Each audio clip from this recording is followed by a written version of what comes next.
And we are following breaking news here on CBS Sports HQ. The Lakers out of the postseason, no chance whatsoever. They only had 2 games left, but LeBron James will officially not play in those 2 games. Now, he did have a chance at claiming the scoring title. However, that will now not happen because he will not be playing in the Lakers' last 2 games of the season.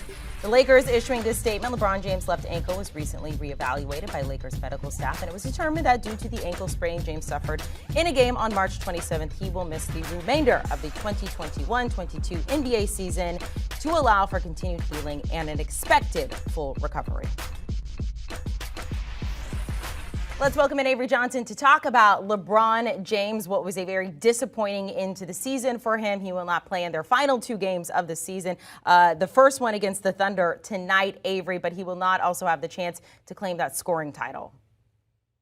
Yeah, let's be real, Amanda. LeBron James' season ended on April 1st. I know that was April Fool's Day, and that was a bad day for the Los Angeles Lakers. It just didn't end today because they shut him down. He scored 38 points against the New Orleans Pelicans. They were in position to really gain some more traction, maybe move into 9th place, push the Pelicans back in the 10th. But they lost 114 to 111. Since that game, LeBron James haven't played much at all. And that was a season-ending situation for them. So this is no surprise that they're going to shut him down for the rest of the year. He's not worrying about a scoring title. But this has just been a very, very disappointing season for the Los Angeles Lakers, their team, their fans. Very disappointing with this assemble of talent and knowing that they can't even make it to the play-in game. Yeah, not at all. And that was done a while ago. So it's not even like there was even close to a chance in the final 2 games of the season anyway. Avery, let's talk about this offseason. Let's talk about next season when it comes to the Lakers. They brought in Russell Westbrook. He was actually getting paid the most out of any player on the Lakers this season. That failed. What's next for this team? And more specifically, what's next for LeBron? Well, and LeBron's going to come back, ready to go. Russell Westbrook is going to be, pretty much a thorn in the Lakers' side. How do you move him to another team? The only way you can really move him is to attach a first-round pick. And I don't know if that's something, in terms of what is going to be the most effective way to move him. Do you release him and spread out his contract over the next 7 years and allow him to just go sign and walk and play with another team? I think that's a very tough situation for the Lakers. So at the end of the day, the Lakers probably going to have to think about doing something with Anthony Davis, unfortunately, because I think that's where the value is. And if you can do something with Anthony Davis combined with Russell Westbrook and maybe, keep some of those draft picks, that's probably the way to go. It's a tough situation. I don't think there's a perfect answer, but Russell Westbrook and LeBron James, they just don't fit. His game doesn't complement LeBron James. LeBron James needs to be the full-time point guard or point forward. He can't be that with Russell Westbrook on the roster. So the game, as you've seen with Phoenix Suns, Devin Booker and Chris Paul, they complement each other along with DeAndre Ayton. Giannis and Drew Holiday and Middleton, they complement each other. Russell Westbrook and LeBron James, they're not complementary, so they're going to have to figure out something in the offseason. Avery, much like LeBron James, you rest over the next couple of days. Get ready for the postseason. We appreciate your time, Avery Johnson, taking a look at the NBA games we do have coming up tonight. The Lakers are playing, hosting the Thunder. No LeBron James for that one, and no LeBron James for their final game on Sunday as well. By the way, NBA regular season, that does wrap up. The Lakers, they didn't get the invite to the postseason party. It is official. The super team that is LeBron James, Anthony Davis, and Russell Westbrook are going home in April. They did not even qualify for the play. And as for LeBron, he's had an incredible individual season, passing Karl Malone for second all-time on the scoring list. And he's second in the scoring race right now behind Joel Embiid. Mad Dog. Have the Lakers gotten enough from LeBron this season? Oh, not from this season. They certainly haven't. If you're LeBron James and you're the leader of that ball club and still, all right, Durant, but probably the best pound for pound, still probably the best player in the league, you cannot be, as Steven said earlier today, 17 games under 500. If you're LeBron, Jordan, they'd be in the playoffs if Jordan was on that team. I'll tell you that right now. And we're going to sit there and we're going to compare him to Jordan. You think that Jordan's going to be on this team, 17 games under 500, in the prime of his career? I know LeBron's probably a little past his prime, but you get the idea. You think Kareem? How about Kareem? You think they'd be in the playoffs if Kareem was their center and by him with nobody else? Magic. That is a joke. Magic. Another Bird. Not a chance. That is what drives me crazy. Need a tissue. And LeBron, how about LeBron taking the responsibility? Give me a tissue, please. How about LeBron going out there here in the next 24 hours and saying to me, you know what? Blame it on me. I'm the best player. I'm the best player. I did a lousy job with this team. Forget the GM in Westbrook. We discussed that. He's a terrible GM. Put together the band. How about LeBron go out there and says, I got to take the responsibility. It is a joke that the Pelicans, without Williamson and Ingram didn't play half the year, and the Spurs, the San Antonio Spurs with the Utah kid as a power forward. I mean, they make the playoffs of a LeBron James. That is a disgrace. If you're LeBron James, you got to be embarrassed by that. You're LeBron James. You're the second or third best player in the history of the NBA. If I take any of the other guys on that list who are in the top 10, Kobe, Jordan, Kareem, Wilt, Russell, anybody you want to name, Bob Pettit, anybody you want to name, he's on the list. Anybody you want to name, they are going to make the playoffs. I don't expect them to win 60 games. You're telling me that somebody like Jordan wouldn't go 45 and 37 on the Lakers? So to me, he's got to take responsibility for that. Now, as far as what he's done for the Lakers the whole time, listen, are we going to build a trophy? Are we going to have a statue like we have with West and Matt? No, we're not. Because he's been here for 4 years, and 2 of the years they haven't made the playoffs. Last year they got knocked out in the first round, and the other year they won it in a bubble after a 4-month gap. So he is not an iconic Laker, but he did win a championship. So I can't go crazy from that standpoint. But the problem that LeBron has, and I got to let him talk in a minute, the problem that LeBron has, he's got too many teams. He wears too many caps. Is he a Cavalier? No, he's a Heat. Oh, he's back to the Cavaliers. Now he's a Laker. Now we're going to speculate if he's going to stay there in L.A. It goes somewhere else. The great player stays with the same team. Go look at all the great players in the history of the NBA. 9 times out of 10. Kareem went to 2 teams, and Wilt played for a couple teams. Yes. But a lot of them played in the same team. But not all. Not all. But he played for 4 teams. Right. It's almost a mercenary. That's the problem I have with him. Well, that's the problem you have with them because that's how you're built, and I understand that. And I don't necessarily think that you're wrong when you bring up those comparisons. Fair enough, but I think that we have to really, really crystallize and bring this home. This is the worst season of LeBron James' career. Because I'm not talking about his numbers, and I'm not talking about what he did as a player. I'm talking about what he's a part of. The GOAT conversation is officially over. It was never there for me. It was always Michael Jordan first, LeBron second. But if ever there was any doubt, this cemented the fact that LeBron James cannot be considered to GOAT. That conversation is over.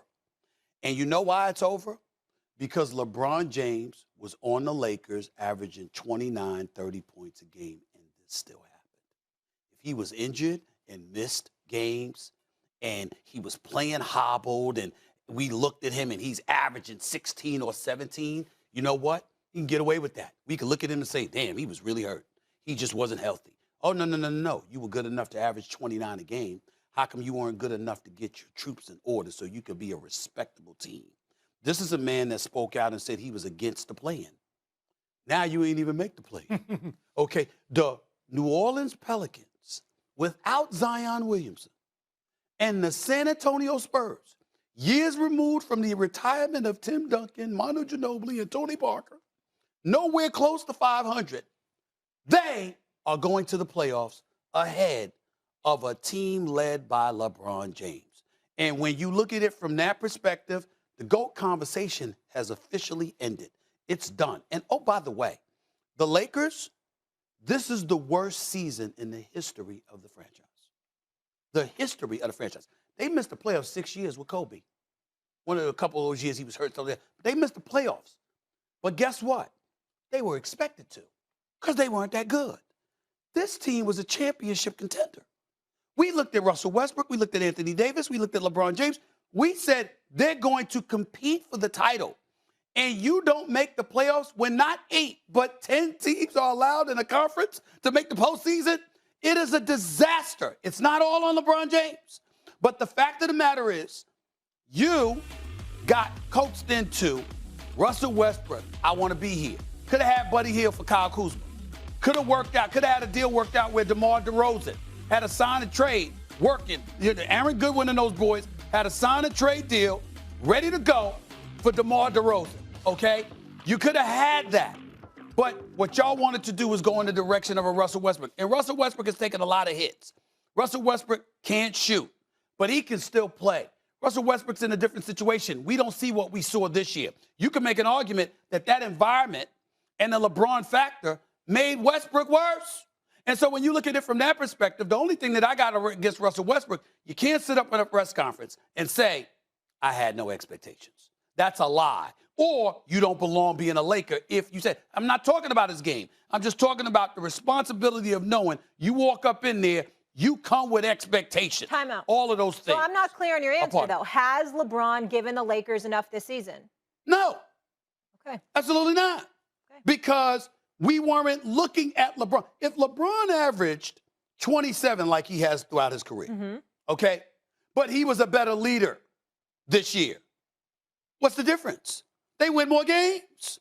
We need 29 from him. And let me say this, too. I'm not blaming LeBron James from the standpoint of, I know he played hard. I know he went out there and performed. I know he can't do everything. But you're responsible to some degree for this roster that was assembled. You had a voice that was very potent and powerful. You could have used it for a greater good. You didn't do that. And let me say this because I love LeBron. Love LeBron, even though I get on him for certain things that happen on the court. Model citizen, role model, the things he does off the court, he's phenomenal. I just think that this was a bad year for him. But I will say this, my brother, you can't come on the court against OKC before the season ends, but you missed the Phoenix Suns game last night. Because then you'll be playing for the scoring title. And no, that's not going to, we're noticing that. You better sit out the rest of the season. Put on your shades, okay? Wear your shorts, sit on the bench, do all of that. You can't miss Phoenix. You can't miss New Orleans when you still had a chance for the play-in, but then the season's about to end and you got a game against OKC where you could drop 40, 45 because we're going to sit there and look at it and say, oh, you just playing for the scoring title. We ain't going to, I'm telling you, it'll be a bad look. LeBron, trust me, my brother. Sit down. Don't play the rest of the season. Because if he plays now, no, I hear you. We gonna look at it wrong. I know what the narrative's going to be. I do want to point out, though, Anthony Davis missed 37 games this season. LeBron missed 23. So they did deal with a lot of injuries. They did deal with a lot of injuries, which is a problem. But you still had enough to not be 17 games under 500. Again, you missed the playoffs because you go 41-41 or 40-42 with those injuries, we'll accept it. But this team quit weeks ago. That's a part of it. You're a leader. They quit. And when you talk about Jordan or Magic or others, what are you talking about? You're talking about guys that would hold other individuals accountable. Bird called out McHale. McHale and them didn't speak at times. Bird questioned whether they were soft. Remember when they going to lose the title to L.A.? Oh, and Bird said, we soft. We're soft. And they came back and they played hard. You got to hold cats accountable when you're that dude. So you agree with what Russo said earlier? If this was MJ and some other names that you mentioned, without question, they would be in the playoffs? Without question. Listen. But the same exact circumstances? I'm not saying the playoffs. I'm saying they would have been a better team. They would have won about 8 more games. They would have tinkered around 500. They would have probably been in a play-in. Well, I'm saying that. I'm saying something along those lines. That's what I'm proclaiming. You don't nosedive the way these people nosedive and then going to go out and chill in L.A., the sunshine and everything, like everything's all right. Nah, it would have been difficult for you to walk the streets. You would have had a problem coming to work every day if you were playing with MJ, Magic, Bird, and you sitting there wetting the bed like that. You'd have had a problem. You had a problem. Jordan proved that with The Last Dance. He told you how he was. Talk to Magic. Ask Magic how he would have been. Think about that. They don't play. Leaders hold people accountable to win. Period. You don't give a damn about friendship when you want to be your damn friend and we lose it. We lose it. We stink. Why I want to be your friend? Why I want anything to do with you? What did Kobe do? Hell with it. Ain't trying to be friends. When you trying to win, hell with that. The horrible because they quit. And they took people's money while they were doing it. I don't know. I'm ready to run through the tunnel with that speech. Hey, Do you feel emboldened right now with this guy? Do you feel inspired That was or what? superb. Let's go. That was a superb performance. Essay. Hold on. I gotta get out of my I say chair. what I mean. Let's go. I say what I mean. I'm gonna give you a big hug. run I say an what I mean. extra mile on the treadmill today because of you. I say what I mean. I give you a big Going hug. hard on the elliptical. A big hug. Of I say the what I mean. resistance. A big hug. You know what I'm saying? All right. Let's go to break. Tiger Woods back at Augusta National. Talk about inspiring.